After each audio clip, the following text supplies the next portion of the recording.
സർവത്ര ഗോവിന്ദനാമസങ്കീർത്തനം ഗോവിന്ദ ഗോവിന്ദ സർവത്ര ദേവീനാമസങ്കീർത്തനം ശ്രീമഹാദേവ്യൈ നമഃ. ഓം ഗം ഗണപതയേ നമഃ. ഓം സം സരസ്വത്यै നമഃ. സദാശിവസമാരംഭാം ശങ്കരാചാര്യമധ്യമാം അസ്മദാചാര്യപര്യന്താം വന്ദേ ഗുരുപരംപരാം.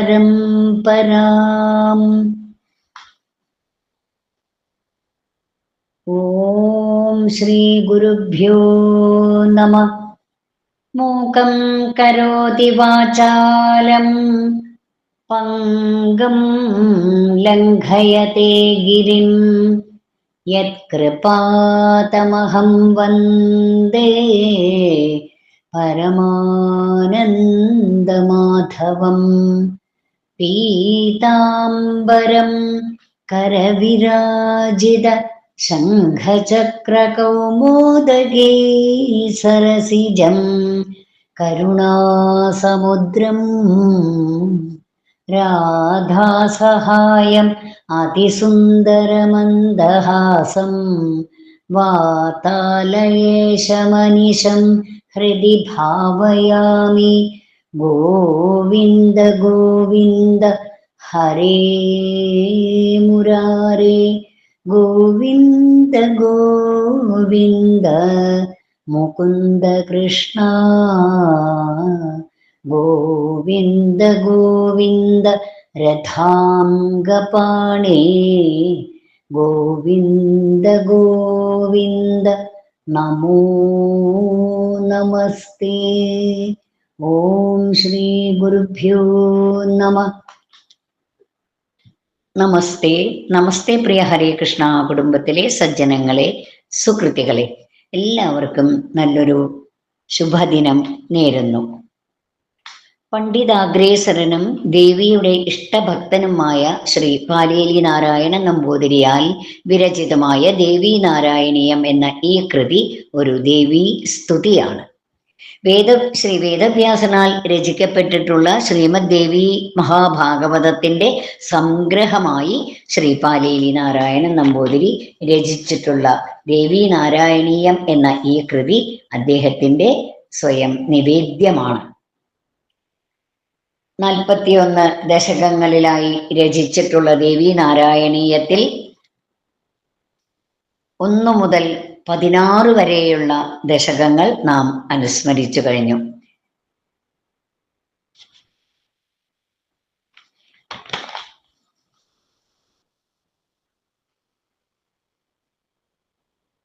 ആരാധ്യരായ ശ്രീ പാലേലി നാരായണൻ നമ്പൂതിരിയാൽ വിരചിതമായ ദേവീ നാരായണീയം എന്ന ഗ്രന്ഥത്തിലെ 17ാമത്തെ ദശകമാണ് നാം ഇപ്പോൾ അനുസ്മരിക്കുവാൻ ഉദ്ദേശിക്കുന്നത്.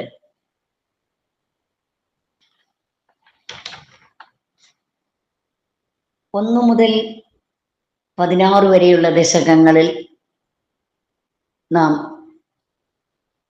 16ാമത്തെ ദശകത്തിൽ സുദർശന വിവാഹം, അതാണ് നാം അനുസ്മരിച്ചത്. ഇപ്പോൾ ഇന്ന് ഈ പഠന ക്ലാസ്സിൽ ദശകം 17 സുദർശന കോസല പ്രാപ്തി, അതാണ് ഇന്നത്തെ ദേവീ നാരായണീയത്തിലെ പഠനഭാഗം. അതിൽ 1 മുതൽ 6 വരെയുള്ള ശ്ലോകങ്ങളുടെ പാരായണം, പദച്ഛേദമന്വയം, വ്യാഖ്യാനം എന്നിവയെല്ലാം നമുക്ക് ഇന്ന് പഠിക്കാം. എല്ലാ സുഹൃത്തുക്കളെയും ഇന്നത്തെ പഠന ക്ലാസ്സിലേക്ക് വളരെ സ്നേഹത്തോടെ, നല്ല തെളിഞ്ഞ മനസ്സോടെ ഈ പഠന ക്ലാസ്സിലേക്ക് എല്ലാവരെയും സ്വാഗതം ചെയ്യുന്നു. എല്ലാവർക്കും ജഗദംബയുടെ അനുഗ്രഹം ലഭിക്കുമാറാകട്ടെ എന്ന് പ്രാർത്ഥിച്ചുകൊണ്ട് ദേവീനാരായണീയം ദശകം 17 സുദർശന കോസല പ്രാപ്തി ശ്ലോകങ്ങളുടെ പാരായണം നമുക്കാദ്യം ശ്രവിക്കാം. ശ്ലോകം 1 പാരായണം. യുധാജിതം ശത്രുജിതം ച ഹത്വാ രണാങ്കണസ്ഥാനുതിഭിഃ പ്രസന്നാ സുബാഹുമുഖ്യാനനുഗൃഹ്യ ഭക്താൻ സർവേഷു പശ്യത്സു തിരോദധാധാ. ശ്ലോകം 2. പൃഷ്ടോ നൃപാൻ പ്രാഹ സുദർശനസ്താൻ ദൃഷ്ടാ ഭവദ്ഭിഃ ഖലു സർവശക്താം യാ നിർഗുണായോഭിരപ്യദൃശ്യാ ദൃശ്യാ ച ഭക്തൈഃ സഗുണാ വിനീതൈഃ. ശ്ലോകം 3. യാ രാജസീദം സൃജതീവ ശക്തിർയാ സാത്വികീ പാലയതീവ വിശ്വം യാ താമസീ സംഹരതീവ സർവം സദ്വസ്തു സൈവാന്യത സത്സമസ്തം. ശ്ലോകം 4. ഭക്താർത്തിഹന്ത്രീ കരുണാമയീ സാ ഭക്തദ്രോഹാം ഭീതികരീ പ്രകാമം വസൻ ഭരദ്വാജ തപോവനാന്തേ ചിരായ മാത്രാ സഹതാം ഭജേഹം. ശ്ലോകം 5.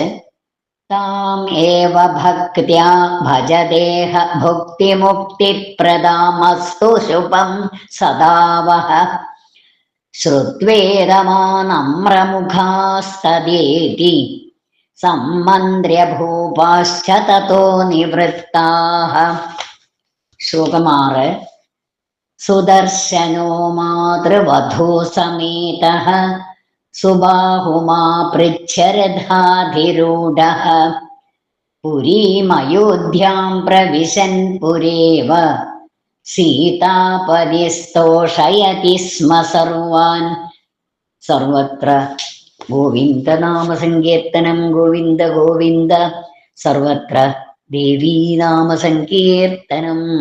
ശ്രീ മഹാദേവ്യൈ നമഃ.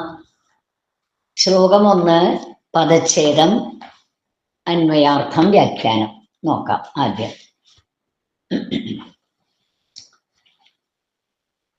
രണാങ്കണസ്ഥ. ആദ്യം നമുക്ക് പദച്ഛേദം നോക്കാം, അതിനുശേഷം അന്വയം നോക്കാം. ആദ്യം പദച്ഛേദത്തിൽ യുധാജിതം ശത്രുജിതം ച ഹത്വാ രണാങ്കണസ്ഥ നുതിഭിഃ പ്രസന്ന സുബാഹുമുഖ്യാൻ അനുഗൃഹ്യ ഭക്താൻ സർവേഷു പശ്യത്സു തിരോദധാധ. ഇനി അന്വയാർത്ഥം നോക്കാം. രണാങ്കണസ്ഥ, രണഭൂമിയിൽ വർത്തിച്ചുകൊണ്ട്, അതായത് യുദ്ധഭൂമിയിൽ. ത്വം യുധാജിതം, അവിടുന്ന് യുധാജിത്തിനെയും ശത്രുജിതം ച ഹത്വ, ശത്രുജിത്തിനെയും ഹനിച്ച് നുതിഭി പ്രസന്ന, സ്തുതികൾ കേട്ട് പ്രസന്നയായി. സുബാഹു മുഖ്യാൻ, സുബാഹു മുതലായ ഭക്താൻ അനുഗൃഹ്യ, ഭക്തന്മാരെ അനുഗ്രഹിച്ച് സർവേഷു പശ്യത്സു, എല്ലാവരും നോക്കിക്കൊണ്ടിരിക്കെ തിരോദധാധ, തിരോധാനം ചെയ്തു, അന്തർധാനം ചെയ്തു, അല്ലെങ്കിൽ മറഞ്ഞു.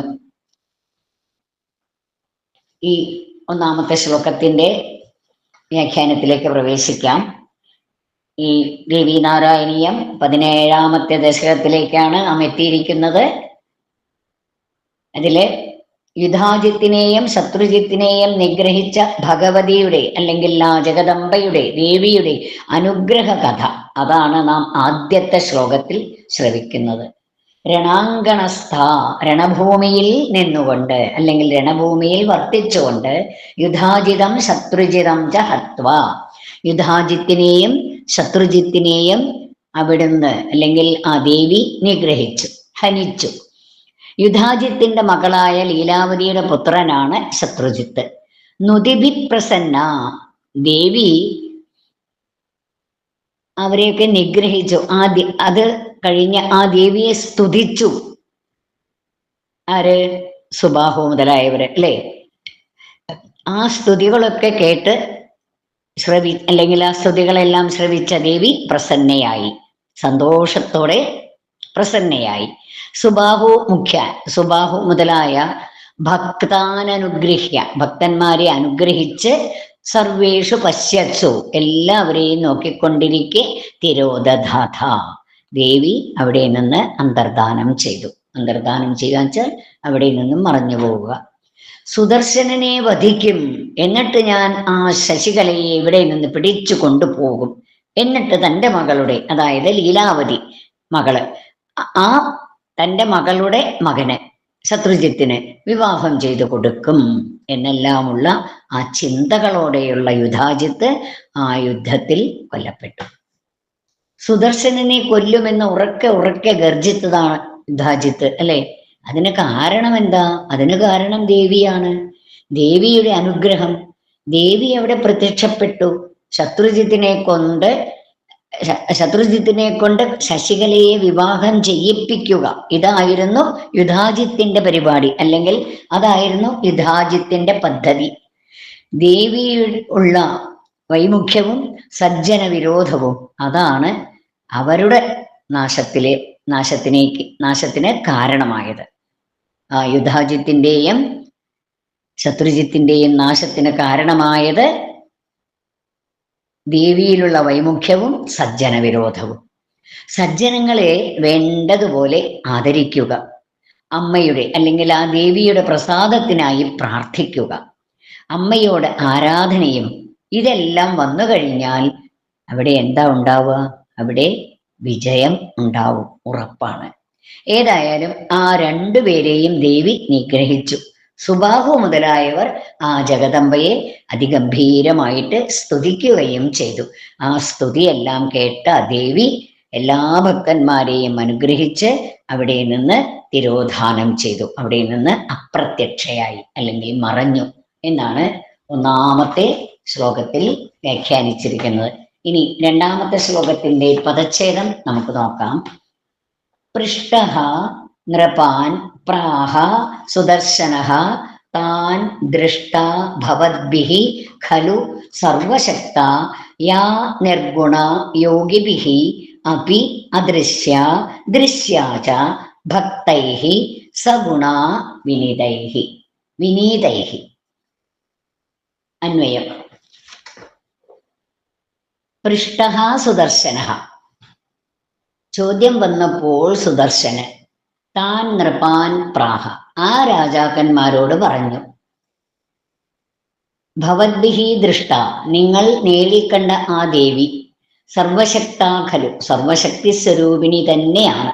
നിർഗുണയായ ദേവിയെ യോഗിഭിഃ അപി അദൃശ്യ, യോഗികൾക്ക് പോലും കാണാൻ തരപ്പെടില്ല, കാണാനാവില്ല. സഗുണാച, സഗുണയാവുമ്പോൾ വിനീതൈഃ ഭക്തൈഃ, വിനയമുള്ള ഭക്തന്മാർക്ക് ദൃശ്യാച, കാണാൻ പറ്റുകയും ചെയ്യും. അതായത് ഈ ശ്ലോകത്തിന്റെ വിവരണത്തിലേക്ക് നമുക്ക് പ്രവേശിക്കാം.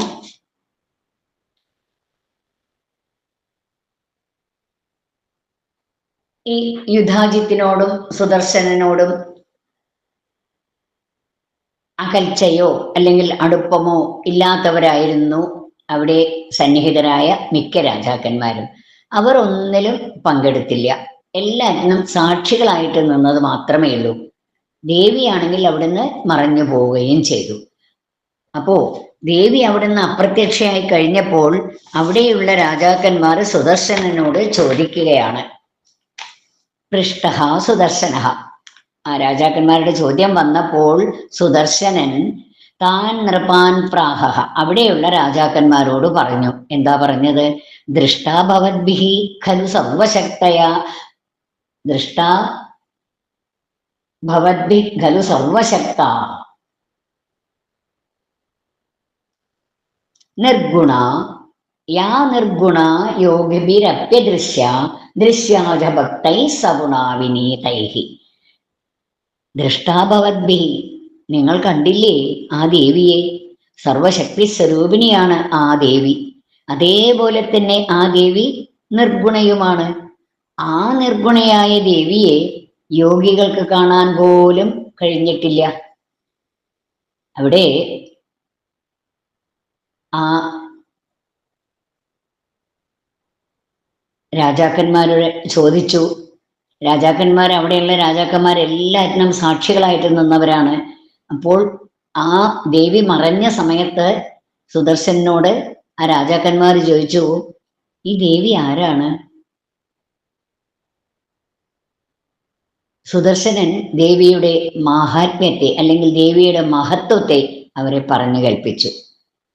ഈ ദേവിയെ, നിർഗുണയായ ദേവിയെ യോഗികൾക്ക് കാണാൻ പോലും കഴിഞ്ഞിട്ടില്ല. പക്ഷേ സഗുണയാവുമ്പോൾ, നിർഗുണയായ ദേവി ഭക്തന്മാരെ നിഗ്രഹിക്കുവാൻ സഗുണഭാവത്തിലേക്ക് വരുമ്പോൾ വിനീതൈഹി ഭക്തൈഹി, ആ വിനയമുള്ള അല്ലെങ്കിൽ തെളിമയുള്ള ഭക്തന്മാർക്ക് ദൃശ്യാജഹ കാണാൻ സാധിക്കും. നാരായണീയത്തില് നാം മേൽപ്പത്തൂരിൽ നാരായണ ഭട്ടതിരി പറയുന്നില്ലേ, അസ്പഷ്ടം ദൃഷ്ടമാത്രേ പുനരുരു പുരുഷാർത്ഥാത്മകം ബ്രഹ്മതത്വം. അല്ലെ, ചിലർക്ക് അസ്പഷ്ടമാണ്, മറ്റു ചിലർക്കോ ദൃശ്യത്തിലേക്ക്, ഗോചരഭാവത്തിലേക്ക്, മറ്റു ചിലർക്ക് ഗോചരഭാവത്തിലേക്ക് അവരെ എത്തിച്ചേരുന്നു. അതുപോലെ ഇവിടെ ഈ ദേവിയെ ഗോചരഭാവത്തിലേക്ക് എത്തും. എങ്ങനെ? എന്തുകൊണ്ട്? വിനീതൈഹി ഭക്തൈഹി എന്നത്രേ, വിനയമുള്ളവർക്ക് അത് സാധിക്കുന്നു. തെളിമയുള്ള ഭക്തന്മാർക്ക് ദേവിയെ ഗോചരഭാവത്തിലേക്ക് കാണുവാൻ കഴിയും. മിക്ക രാജാക്കന്മാരും ഇവിടെ ഈ യുദ്ധത്തിന് സാക്ഷികളായിട്ട് നിന്നു, യുദ്ധം നടക്കുന്ന സമയത്ത്. പക്ഷേ ദേവി അവിടെ പ്രത്യക്ഷപ്പെട്ടത്, സിംഹവാഹനത്തിൽ ദേവി പ്രത്യക്ഷപ്പെട്ടു. യുദ്ധം ചെയ്ത് യുധാജിത്തിനെയും ശത്രുജിത്തിനെയും ഒക്കെ നിഗ്രഹിക്കുകയും ചെയ്തു. അത് കണ്ടപ്പോൾ അവിടെ സന്നിഹിതരായിട്ടുള്ള രാജാക്കന്മാരെ സംശയിച്ചു, ഇതാരാ ഇത് എന്ന് ചോദിച്ചു. ദേവി ആ സമയത്ത് ആ ദേവീ മഹത്വത്തെ, ഈശ്വരീയ ഭാവത്തെ അവിടെ സുദർശനൻ അവതരിപ്പിച്ചു. സുദർശനന് ആ ഈശ്വരീയ ഭാവം കാണുവാനും കഴിഞ്ഞു. ദേവി നിർഗുണയാണ്, സഗുണയാണ്. നിർഗുണയായ ദേവി അദൃശ്യമാണ്, എന്നാൽ സഗുണയായ ദേവി ഭക്തർക്ക് ദൃശ്യയാണ്. ശത്രുജിത്ത് മുതലായവരുടെ മുന്നിലും ദേവി പ്രത്യക്ഷപ്പെട്ടു, അല്ലേ? പക്ഷെ ആ ദേവിയെ വേണ്ടതുപോലെ മനസ്സിലാക്കാൻ അവർക്ക് സാധിച്ചില്ല, അവർക്കതിന് കഴിഞ്ഞില്ല.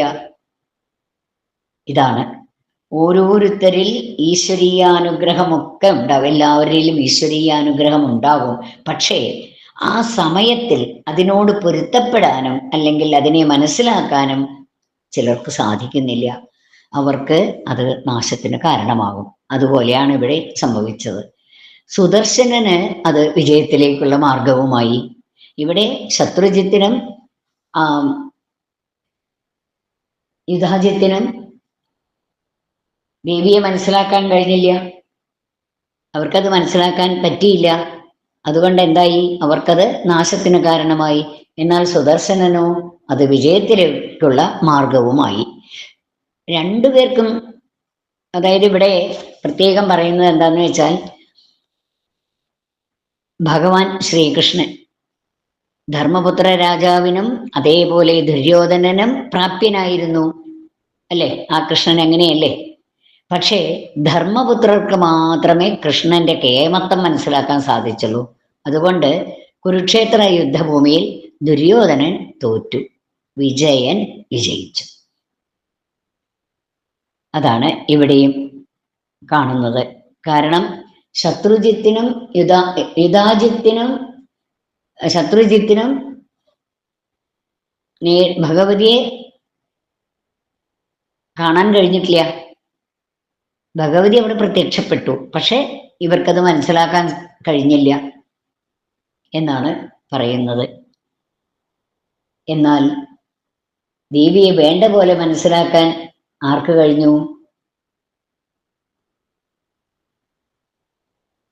സുദർശനനും മറ്റും അസുബാഹു മുതലായവർക്ക് ദേവിയുടെ ആ ദേവി പ്രത്യക്ഷപ്പെട്ടത് അല്ലെങ്കിൽ ദേവിയെ വേണ്ട പോലെ മനസ്സിലാക്കാൻ അവർക്ക് സാധിച്ചു. അവർ വിനയമുള്ളവരാണ്. അതുകൊണ്ടാണ് വിനയമുള്ളവർക്കേ അത് സാധിക്കൂ എന്ന് പറയുന്നത്.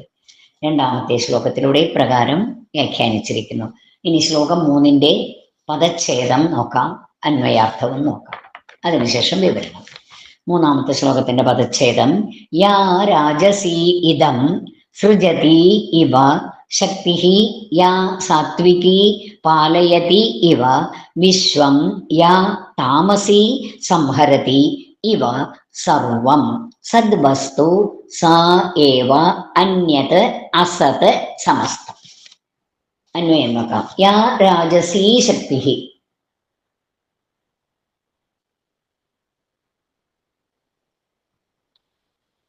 യാ രാജസീ ശക്തി, യാതൊരു രാജസീ ശക്തി. ഇതം സൃജതി ഇവ, ഈ ജഗത്ത് സൃഷ്ടിക്കും പോലെ തോന്നുന്നു.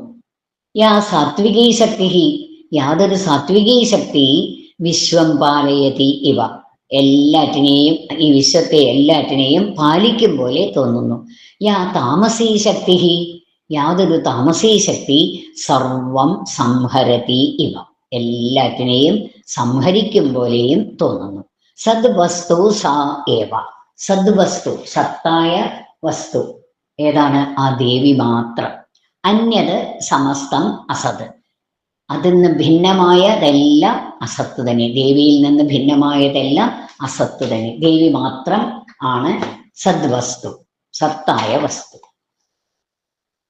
ഈ ശ്ലോകത്തിന്റെ വ്യാഖ്യാനം: ദേവി നിർഗുണയാണ്, സഗുണയുമാണ്, അല്ലേ? അങ്ങനെയല്ലേ പറയണത്? ആ ദേവിയെ കുറിച്ചാണ് വീണ്ടും പറയണത്. യാ രാജസീ ശക്തി, രാജസീ ശക്തി, ദേവിയുടെ രാജസീയമായ ശക്തി ഉണ്ടല്ലോ. ഇതം സൃജതി ഇവ, ഈ ജഗത്തിനെ സൃഷ്ടിക്കും പോലെ തോന്നുന്നു. അതേപോലെ യാ സാത്വികീ ശക്തി, സാത്വികമായിട്ടുള്ള ശക്തിയോ വിശ്വം പാലയതി ഇവ, വിശ്വത്തെ സംരക്ഷിക്കുന്നു അല്ലെങ്കിൽ പാലിക്കുന്നു എന്ന് തോന്നും. യാ താമസീ ശക്തി, താമസീ ശക്തിയോ സർവം സംഹരതി ഇവ, എല്ലാം സംഹരിക്കുന്നത് പോലെ തോന്നുന്നു. സദ്വസ്തു സ ഏവ, സത്തായ വസ്തു ആരാണ്? അത് ആ ദേവി മാത്രം. അന്യത് സമസ്തം അസത്, ബാക്കിയെല്ലാം അസത്താണ്. ദേവി നിർഗുണയും സഗുണയുമാണ്. യോഗികൾക്ക് ദേവി എന്താണ്? നിർഗുണ. ഭക്തന്മാർക്ക് സഗുണ. ആ ദേവി തന്നെയാണ് വിശ്വത്തെ സൃഷ്ടിക്കുന്നത്, ആ വിശ്വത്തെ നിലനിർത്തുന്നത്, ആ വിശ്വത്തെ സംഹരിക്കുന്നത്. ഇതെല്ലാം ദേവി തന്നെ. അപ്പോ സമുദ്രം, അതിലെന്തൊക്കെയാ ഉണ്ടാവുക? സമുദ്രത്തില് വെള്ളം, തിര, നുര, പത, ഇവയൊക്കെ നമുക്ക് കാണാമല്ലേ? അല്ലെങ്കിൽ ഒരു കടലിൽ നമ്മൾ പോയി നിൽക്കുകയാണെങ്കിൽ അതിൽ അലയടിച്ചു വരുന്ന തിരകളെ കാണാം, അതിൽ പത കാണാം. തിരയും നുരയും പതയും എല്ലാം ഉണ്ട്, അല്ലേ? അതിനെ നിലനിർത്തും. ഒടുവിൽ തന്നിലേക്ക് തന്നെ അത് ലയിപ്പിക്കും, അല്ലേ? അങ്ങനെയല്ലേ ആ സമുദ്രം ചെയ്യുക? ഈ കടലിലും സമുദ്രത്തിലൊക്കെ ഉണ്ടാവുന്ന തിരകൾ ഈ സമുദ്രം തന്നെയാണ് തിരയും നുരയും പതിയും ഒക്കെ സൃഷ്ടിക്കുന്നത്. ഒടുവിൽ അത് തന്നിലേക്ക് തന്നെ ലയിപ്പിക്കുകയും ചെയ്യും. എന്നാൽ അത് അങ്ങനെ സാമാന്യമായിട്ട് തോന്നുന്നു, അങ്ങനെയുള്ളൂ, തോന്നും എന്നേ ഉള്ളൂ. സത്യത്തിൽ എല്ലാം വെള്ളം തന്നെയാണ്, എല്ലാം വെള്ളം തന്നെയാണ്, അല്ലെ? നുരയും പതയും എല്ലാം ഇതൊക്കെ ജലത്തിലുള്ളത് തന്നെയാണ്. അപ്പൊ അത് വെള്ളം തന്നെയാണ്. തിര, നുര, പത, കുമിള ഇവയായി പ്രത്യക്ഷപ്പെടുന്നത് ആ വെള്ളം തന്നെ. ഈ വെള്ളത്തിൽ നിന്ന് അന്യമായിട്ട് ഒന്നും ജനിക്കുന്നില്ല. ദേവി ഈ വിശ്വത്തെ സൃഷ്ടിക്കുന്നു എന്ന് പറയുന്നതും ഇതേപോലെ തന്നെയാണ്. 3 കാലത്തിലും ഉള്ളത് എന്ന് പറയുന്ന വസ്തു അതേതാ? അത് ദേവിയാണ്. ഈ വെള്ളം തിര, നുര, പത എന്നിവയെ സൃഷ്ടിക്കും പോലെ തോന്നുന്നു. ഇതുപോലെ ദേവി ഈ ജഗത്തിനെ സൃഷ്ടിക്കുന്നത് പോലെ തോന്നും. നിർഗുണയായ ദേവി രജോ ഗുണം സ്വീകരിച്ച് എല്ലാറ്റിനെയും സൃഷ്ടിക്കുന്നു. സത്വഗുണം സ്വീകരിച്ച് എല്ലാറ്റിനെയും പരിപാലിക്കുന്നു അല്ലെങ്കിൽ സംരക്ഷിക്കുന്നു. തമോ ഗുണം സ്വീകരിച്ച് എല്ലാറ്റിനെയും സംഹരിക്കുന്നത് പോലെയും തോന്നുന്നു. അപ്പോ സൃഷ്ടിക്ക് മുമ്പ് എന്തായിരുന്നു ഉണ്ടായിരുന്നത്? ദേവി. സൃഷ്ടിക്ക് ശേഷമോ? അതും ദേവി. സൃഷ്ടിക്കുള്ള ഉപകരണം എന്താ? അതും ദേവി തന്നെ. സൃഷ്ടിയുടെ അധിഷ്ഠാനം എന്താ? അതും ദേവി തന്നെ. സർവം ആ ദേവി മാത്രം എന്ന ബോധ്യത്തിലേക്ക് എത്താം. സദ്വസ്തു സാ ഏവ. സദ്ഭാവം, പരമമായ സത്യം, അത് ദേവി മാത്രമാണ് എന്ന് പറയുന്നു. അപ്പോൾ ഈ ദേവി തന്നെയാണ് ഈ പ്രപഞ്ചം സൃഷ്ടിക്കുന്നത്, സംരക്ഷിക്കുന്നത്, സംഹരിക്കുന്നത്. ഈ സൃഷ്ടിക്കുള്ള ഉപകരണം ദേവിയാണ്. സൃഷ്ടിയുടെ അധിഷ്ഠാനവും ഈ ദേവി തന്നെ. എല്ലാം ദേവി തന്നെയാണ്. അപ്പോൾ അത് പരമമായ സത്യവുമാണ് എന്ന് മൂന്നാമത്തെ ശ്ലോകത്തിലൂടെ വ്യാഖ്യാനിച്ചിരിക്കുന്നു. ഇനി ശ്ലോകം 4 പദച്ഛേദം നോക്കാം.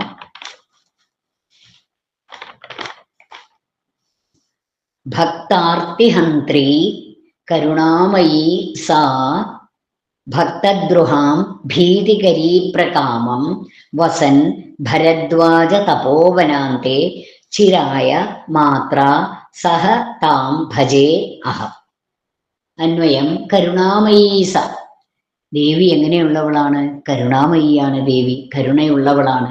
ഭക്താർത്തിഹന്ത്രി, ഭക്തന്മാരുടെ ആർത്തിഹന്ത്രി, അതായത് ഭക്തന്മാരുടെ ദുഃഖങ്ങളെയൊക്കെ സംഹരിക്കുന്നു അല്ലെങ്കിൽ ഹനിക്കുന്നു. ഭക്തദ്രുഹാം, അതേസമയം ഭക്തദ്രോഹികൾക്ക്, അതായത് ഭക്തന്മാരെ ദ്രോഹിക്കുന്നവരെ, പ്രകാമം ഭീതികരി, അത്യന്തം ഭയം ഉണ്ടാക്കുകയും ചെയ്യുന്നു. അഹം എന്ന് വെച്ചാൽ ഞാൻ. ഇവിടെ ഞാൻ എന്ന് പറയുന്നത് സുദർശനനാണ്. ഭരദ്വാജ മഹർഷിയുടെ തപോവനത്തിൽ മാത്രാ സഹാ വസൻ, അമ്മയോടുകൂടെ താമസിക്കേ, അപ്പോൾ തന്നെ അമ്മയോടുകൂടി ഭരദ്വാജാശ്രമത്തില് സുദർശനൻ താമസിക്കുമ്പോൾ തന്നെ തുടങ്ങി ചിരായ താം ഭജെ, ദേവിയെ ഭജിക്കുവാൻ. അല്ലെ, ഏറെക്കാലമായി അവിടെ താമസിക്കുമ്പോൾ ദേവിയെ ഭജിക്കുകയായിരുന്നു സുദർശനൻ. അല്ലെ, അപ്പോൾ ഈ 4-ാമത്തെ ശ്ലോകത്തിന്റെ വ്യാഖ്യാനം നോക്കാം. ദേവിയെക്കുറിച്ച് ഇനി എന്താ പറയുന്നതെന്ന് നമുക്ക് നോക്കാം. കരുണാമയി സ, കരുണാമയിയാണ് ദേവി. ആ ദേവി ഉണ്ടല്ലോ ഭക്താർത്തിഹന്ത്രിയാണ്. ഭക്തന്മാരുടെ ദുഃഖങ്ങളെയൊക്കെ ഹനിക്കുന്നു, ഇല്ലാതെയാക്കുന്നു, അല്ലെങ്കിൽ നശിപ്പിക്കുന്നു. ഭക്തദ്രുഹാം, അതേസമയം ഭക്തന്മാരെ ദോഹിക്കുന്നവർക്ക് പ്രകാമം ഭീതികരി, അത്യന്തം ഭീതിയെ ഉണ്ടാക്കുകയും ചെയ്യുന്നു. ദേവി ഭക്തന്മാരെ ദോഹിക്കുന്നവർക്ക് ഭയത്തെ ജനിപ്പിക്കുന്ന സ്വരൂപമാണ്. അഹം ഭരദ്വാജ തപോവനാന്തേ, ഞാൻ, അഹം ഞാൻ, ഭരദ്വാജ മുനിയുടെ ആശ്രമത്തിൽ അല്ലെങ്കിൽ ഭരദ്വാജ മുനിയുടെ തപോവനത്തില് താമസിക്കുകയായിരുന്നു സുദർശനൻ. മാത്രാ സഹാവസൻ, അമ്മയോടുകൂടിയാണ് താമസിച്ചുകൊണ്ടിരിക്കുന്നത്. ആ സമയത്ത് ചിരായതാം ഭജെ, എപ്പോഴും ആ ദേവിയെ ഭജിച്ചുകൊണ്ടേയിരുന്നു. കുറെ കാലമായിട്ട് ദേവിയെ ഭജിച്ചുകൊണ്ടിരുന്നു. അതായത് ദേവി കരുണാമയിയും ആർത്തിനാശിനിയുമാണ്. ഭക്തന്മാരെ ദ്രോഹിക്കുന്നവരെ ദേവി വെറുതെ വിടുകയില്ല, അവരെ നശിപ്പിക്കും. കാശി നഗരത്തിൽ ഇപ്പോൾ തന്നെ അത് കണ്ടതല്ലേ. അപ്പോ പറയുന്നു,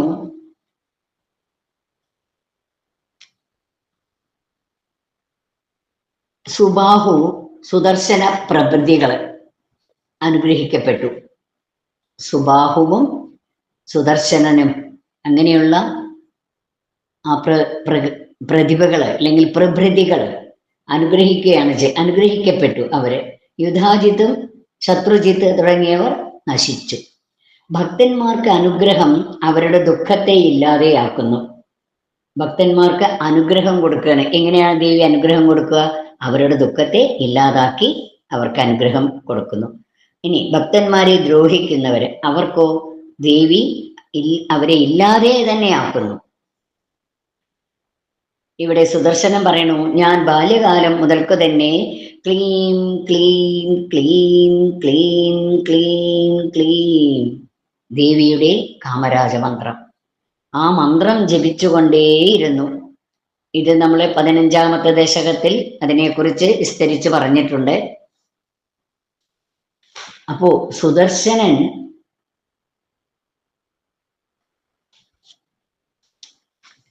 ഭരദ്വാജ ആശ്രമത്തില് താമസിക്കുന്ന കാലത്ത് വളരെ ചെറുപ്പകാലമായിരുന്നു. അപ്പോൾ തുടങ്ങിയതാണ് ദേവീ ഭജനം. ദേവിയുടെ കാമരാജ മന്ത്രം എല്ലായ്പ്പോഴും ജപിച്ചുകൊണ്ടിരുന്നു. അതിനുള്ള ഫലം ഇതാ ഇവിടെ കാണുകയും ചെയ്തു എന്ന് 4ാമത്തെ ശ്ലോകത്തിലൂടെ വ്യാഖ്യാനിച്ചിരിക്കുന്നു. ഇനി ശ്ലോകം 5 പദച്ഛേദം, അതിനുശേഷം അന്വയാർത്ഥവും വിവരണവും നോക്കാം. പദച്ഛേദം: താം ഏവ ഭക്ത്യാ ഭജത ഇഹ ഭുക്തി മുക്തി പ്രദാം അസ്തു ശുഭം സദാ വഹ ശ്രുത്വാ ഇദം ആനമ്രമുഖാഃ തഥാ ഇതി സമ്മന്ത്ര്യ ഭൂപാഃ ച തതഃ നിവൃത്താഃ.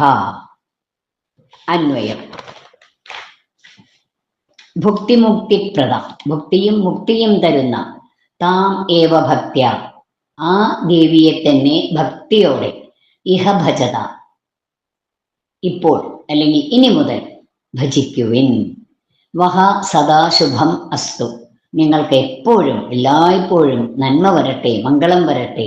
ഇതം ശ്രുത്വ, ഇതെല്ലാം കേട്ട്, ഭൂപാഃ ച, ആനമ്രമുഖാഃ, ഇതെല്ലാം കേട്ട് രാജാക്കന്മാർ, ആനമ്രമുഖാഃ, തല താഴ്ത്തിക്കൊണ്ട്, തഥാ ഇതി സമ്മന്ത്ര്യ, അങ്ങനെ തന്നെ എന്ന് പറഞ്ഞ്, തതഃ നിവൃത്താഃ, അവിടെ നിന്ന് തിരിച്ചുപോയി.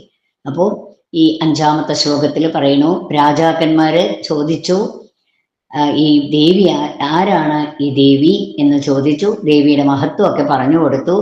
അതിനുള്ള ഉത്തരവൊക്കെ സുദർശനൻ കൃത്യമായിട്ട് അവർക്ക് നൽകി, ആ രാജാക്കന്മാർക്ക്. ദേവിയുടെ പ്രഭാവവും കാരുണ്യവും അവർ നേരിട്ട് കാണുകയും ചെയ്തു.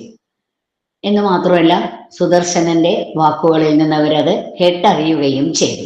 അദ്ദേഹത്തിന് മുന്നിൽ അവർ, ആ രാജാക്കന്മാര്, വളരെ വിനയത്തോടുകൂടി തല താഴ്ത്തി.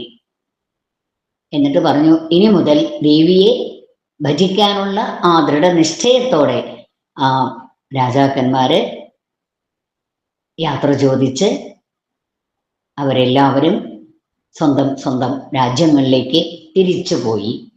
അതായത് ഭുക്തിമുക്തിപ്രദം, ഭുക്തിയും മുക്തിയും തരുന്നവളാണ് ദേവി. ആ ദേവിയെ തന്നെ ഭക്തിയോടെ ഇനി മുതൽ ഭജിക്കുവിൻ എന്ന് പറഞ്ഞു. ആരാ പറയണത്?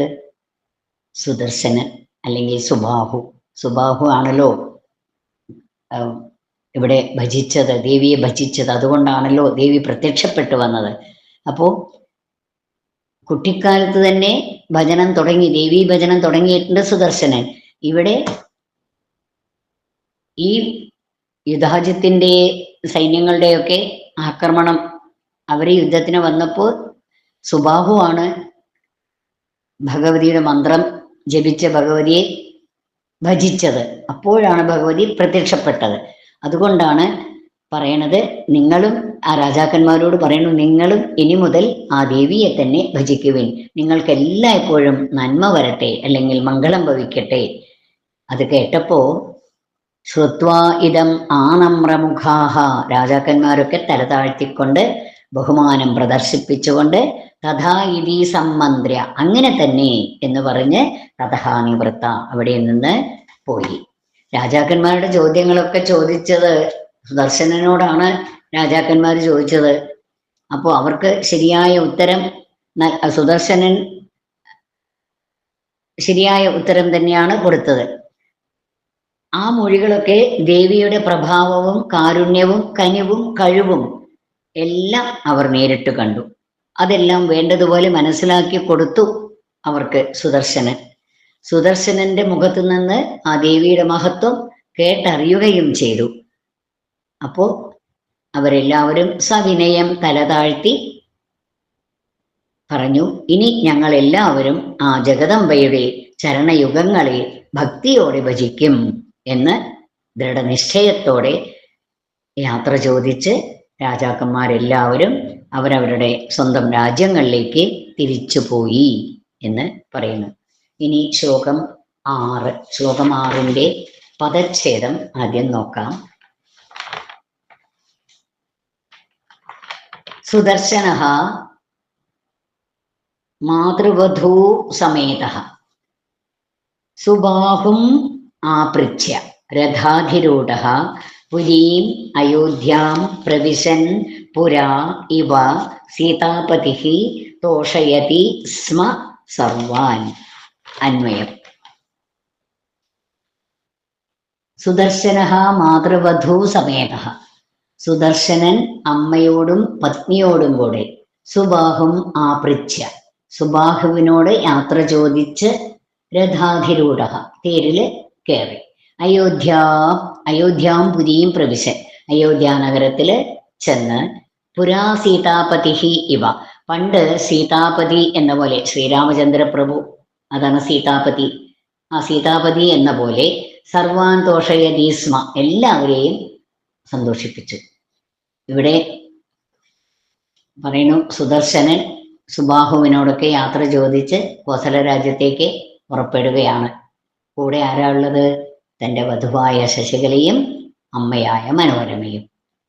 അവരെല്ലാവരും തേരിൽ കയറി യാത്ര ചെയ്ത് അയോധ്യാപുരിയിലേക്ക് തിരിച്ചു ചെന്നു. അതായത് സുദർശനൻ സുബാഹുവിനോട് യാത്ര ചോദിച്ച് കോസല രാജ്യത്തിലേക്ക് പുറപ്പെടുകയാണ്, തൻ്റെ അമ്മയോടും നവവധുവായ ശശികലയോടും കൂടി. എന്നിട്ട് തൻ്റെ ഭാര്യാപിതാവായ സുബാഹുവിനോട് യാത്രയൊക്കെ ചോദിച്ച് രഥത്തിലേക്ക് കയറി. രഥാധിരൂഢ, എവിടേക്കാ പോയത്? അയോധ്യാപുരിയും പ്രവിശൻ, അയോധ്യ നഗരത്തിലേക്ക് ചെന്നു. ഏതുപോലെ? അതാണ് ഇവിടെ പ്രത്യേകിച്ച് പറയുന്നത്. അവര് അയോധ്യാപുരിയില് നഗരത്തിൽ ചെന്നു. ഏതുപോലെ? പുരാ സീതാപതിഹി ഇവ, പണ്ട് സീതാപതിയായ ശ്രീരാമചന്ദ്രൻ, ആ കോസല രാജകുമാരൻ എല്ലാവരെയും സന്തോഷിപ്പിച്ചു. അതേപോലെ എല്ലാവർക്കും സന്തോഷം നൽകിക്കൊണ്ട് അവിടുന്ന് ഇതാ എത്തിച്ചേരുകയാണ്. രാവണനെ ജയിച്ച് സീതാലക്ഷ്മണ സമേതനായി ശ്രീരാമചന്ദ്രപ്രഭു തിരിച്ചെത്തിയപ്പോൾ അന്നത്തെ അയോധ്യാവാസികളെല്ലാം മതിമറന്ന് ആഹ്ലാദിച്ചു. വളരെ ചെറുപ്പത്തിൽ തന്നെ നാട് വിട്ടുപോയ ആളാണ് സുദർശനൻ, അല്ലെ? അതാണ് തിരിച്ചു വന്നപ്പോൾ ജനങ്ങളും വളരെയധികം സന്തോഷിച്ചു. അതായത് എങ്ങനെ സന്തോഷം അവർക്ക് വന്നു? പണ്ട് ശ്രീരാമൻ രാവണവധമൊക്കെ കഴിഞ്ഞ് സീതാലക്ഷ്മണ സമേതനായി തിരിച്ചെത്തിയപ്പോൾ അന്നത്തെ അയോധ്യാവാസികളെല്ലാം മതിമറന്ന് ആഹ്ലാദിച്ചു. 14 വർഷം കഴിഞ്ഞ് ശ്രീരാമചന്ദ്രപ്രഭു തിരിച്ചു വന്നതുപോലെ സുദർശനൻ അതുപോലെ തിരിച്ചു വന്നപ്പോൾ ജനങ്ങൾ മുഴുവൻ സന്തോഷിച്ചു. അവിടുത്തെ ജനങ്ങളെല്ലാവരും സന്തോഷിച്ചു എന്ന് ഇവിടെ പറയുകയാണ്. സർവത്ര ഗോവിന്ദ നാമ സങ്കീർത്തനം, ഗോവിന്ദ ഗോവിന്ദ. സർവത്ര ദേവീ നാമ സങ്കീർത്തനം. ശ്രീ മഹാദേവ്യൈ നമഃ. ഓം ശ്രീ ഗുരുഭ്യോ നമഃ.